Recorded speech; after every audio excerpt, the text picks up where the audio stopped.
Here in Britain, the Royal Mail have to process an incredible 84 million items of post every single day and ensure all these letters and parcels reach any destination in the British Isles in just 24 hours. So, how do they do it? This is the quiet Scottish island of Carrera, where Ned Rimmer lives with his wife and his horse. Ned and his wife don't get out much, and nor does the horse. And compared with the average British home, which is regularly snowed under with an avalanche of junk mail, they don't get much post.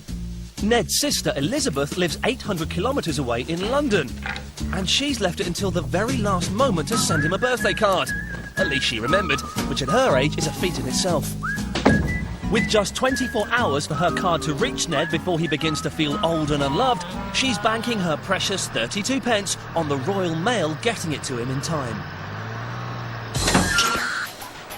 At 10:45 a.m, the card is collected by postal worker Nancy Bryant. Nancy's task is to get her mail to the Gatwick Mail Centre on the outskirts of London. But to do this, she first has to get through London's congested traffic, and there's no shortcut. Every delay increases the chance of the card not arriving tomorrow morning, and it takes Nancy almost 3 hours to reach the mail centre. It's 1 o'clock by the time Ned's card arrives. Time is ticking away, and the card hasn't even left London yet. Every day, an average of 2.1 million letters have to be sorted here. That means for Ned's card to stand any chance of arriving on time, the Royal Mail need to sort through 150,000 letters every hour. The good news for Ned is the Royal Mail are up to the job, thanks to an automated system called Integrated Mail Processing, or IMP.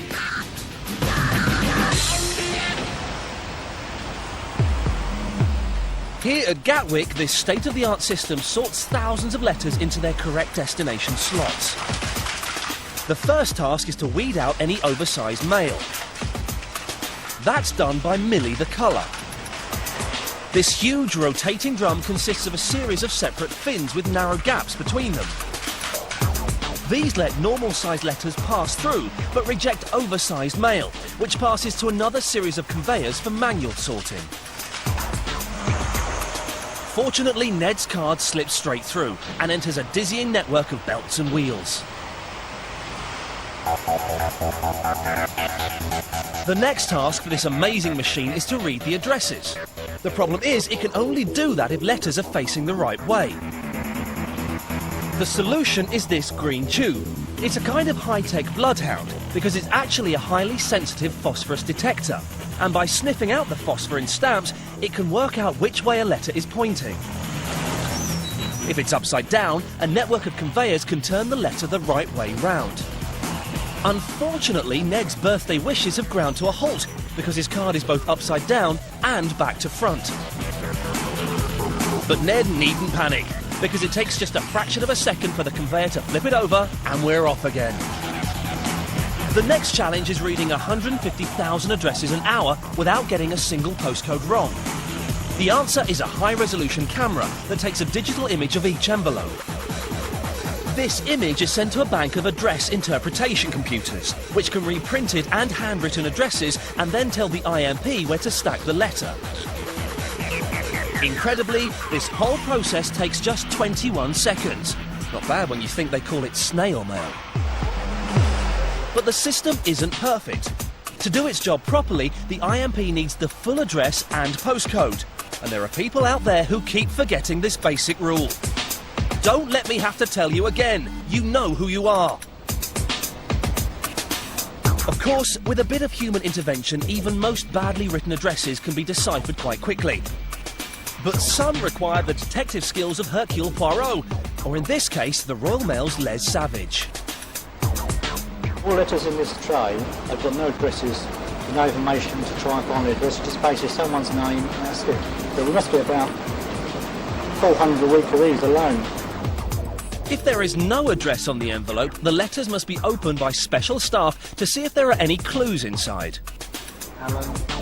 Fortunately, Ned's card is properly addressed, and by 6 p.m, it's arrived in the Scottish Highlands pigeonhole. Ned is just one of 165,000 people in the UK who share a birthday, and all of whom expect a flurry of birthday cards to tumble onto their doormat tomorrow morning. But how will his card travel 800 kilometres north to Carrera? The answer is by plane, but unfortunately not from the nearby Gatwick Airport. Instead, the card must travel to Stansted Airport, 115 kilometres away, and along the notoriously busy M25 motorway. It's 7:20, and it should take a little over an hour. 3 hours later at Stansted Airport, they're still waiting. Unless it comes soon, they'll have to leave without it. Just in time. There's no passport control or duty-free shopping for Ned's card, and by 10:30 it's finally locked, loaded and ready to take to the sky.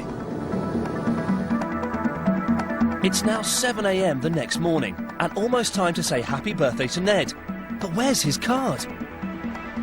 Well, having landed at Glasgow in the middle of the night, it's now being driven through some of Scotland's most beautiful countryside to Oban, on the west coast, just a few miles from Ned's front door. At 7:45, Ned's birthday card meets Carrera's local postman, Tony. Tony uses the latest SAC on-road technology to sort through Carrera's mail. Ned's card is now in spitting distance of his house. However, there's still a watery hurdle to cross, the Firth of Lorne.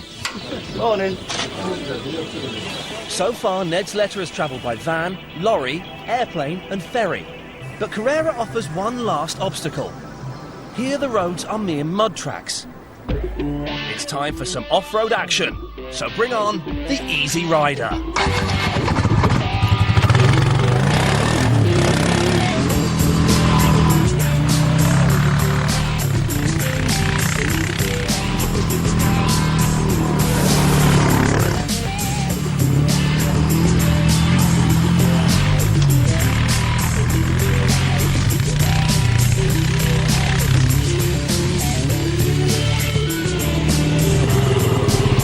And 20 minutes later, at 5 minutes past 8, Ned's card reaches its final destination.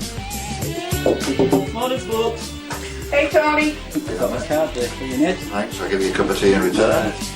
So with the help of an IMP, a plane and an off-roading postman, the Royal Mail has kept its first-class promise and delivered Ned's card in just 24 hours.